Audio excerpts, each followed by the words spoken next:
берілген бірден теңсіздігі көрсетілген теңсіздікке мәндес болады. Бірден үлкен болу үшін бөлшектің ағымы бөлімнен үлкен болу керек, және оң сан төбеден оң сан шығады, демек бөлшектің бөлімі де оң сан болу керек деген. X нөлден үлкен дейміз, және X үлкен X-ның 2n дәрежесіне квадратымыз 2n дәрежеге көтерілу керек, сонда түрі жайылады. Мынадай мәндес теңсіздіктер жүйесін құрып аламыз. Енді берілген теңсіздігімізге қарай көшейік. Бұнда дәл сонымен жазамыз. Сонда x минус 1 бөлімі үлкен нөлден дейміз, және 3x квадрат плюс 4 үлкен болмаса тең, мына жағында 4 болып тұрғандықтан 4-тің де квадратын жасап кетуіміз керек. 16 көбейту x минус 1-дің квадраты. Мына жүйеге мәндес болады. Енді бірінші теңсіздігінің шешімі x бірден үлкен деген шешімді жатса, екінші теңсіздікті шешейік. Екінші теңсіздікті шешу үшін қарсы болады. 3x квадрат плюс 4 үлкен болмаса тең, 16 квадрат айырманың квадраты ретінде ашсақ, x квадрат минус 2x плюс 4. Енді 16-мен көбейтеміз. 3x квадрат плюс 4 үлкен болмаса тең, 16x квадрат, 16-мен минус 32x плюс 16. Енді бәрін бір жақта жинақтайық. Оң жағына қарай шығарайық, сонда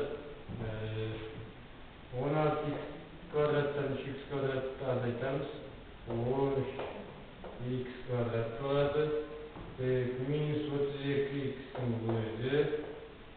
Минус 32x-тің өзі, 4-ні жаңа шығартсақ, минус 4 шығады, плюс 12 болады, 16-мен қосылып, кіші болмаса тең, 0-ден квадрат теңсіздігін алдық. Бұл квадрат теңсіздікті түбірлерін табу арқылы шешеміз. Дискриминантын есептейміз. 32-нің квадраты минус 4 көбейтілген 12 көбейтілген 13 есептейміз. 32-нің квадраты 32-ні 32-ге көбейтсек, 4, 6, 9 қосамыз 4, 12-нің екісі бір ойда, 9-ден 10. 1024 болады. 1024 болады. Енді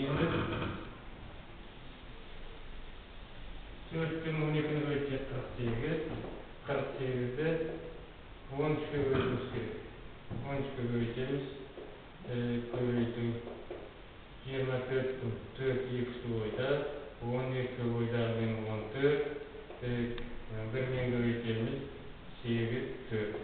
Қосамыз 4, 12 бір ойда 5, 6.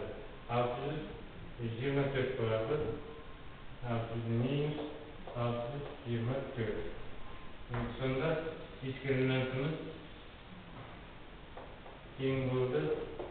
1024-тен 624 алсақ, 400-ге тең болды. Бұл 20-ның квадраты. Енді x1, x2-ні табамыз. x1-ші, екінші тең, плюс 32 болады. Плюс минус 20 бөлінген 2 көбейту 13. Қазір есептейміз. Бөлімінде 26,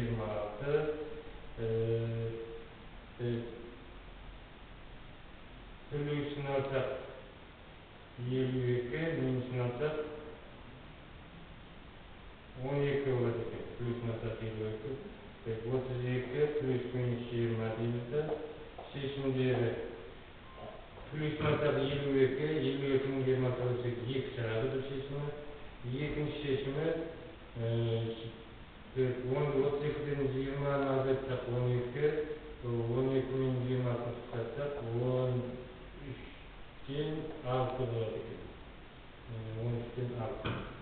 Енді сонда жазамыз 13-тен 6, 2, бұлардың өздері тиісті теңсіздігіне тең дегені теріс парабола тармақтары жоғарылайды, демек бізге тиісті болады. Екінші теңсіздігіміздің шешімі тең болды. Енді бірінші теңсіздігіміздің шешімінде бірден үлкен, бірдің өзі тиісті емес. Бірдің оң жағы. Енді шешімдерін алатын болсақ, екеуіне де қойылған тиісті аралық бірден 2-ге дейін, енді жауабы бір тиісті емес, 2-ні қоса аламыз. 1 мен